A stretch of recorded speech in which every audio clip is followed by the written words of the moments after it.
രാജ്യങ്ങളുടെ പേര് നൽകപ്പെട്ട സൂറത്തുകൾ. സൂറ അർ-റൂം, സബഅ്.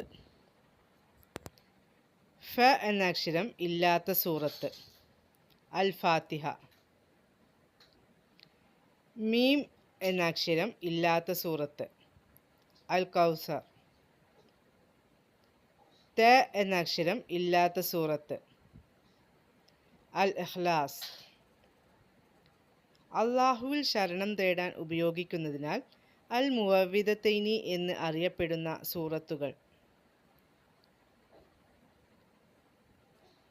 സൂറ അൽ-ഫലഖ്, അന്നാസ്.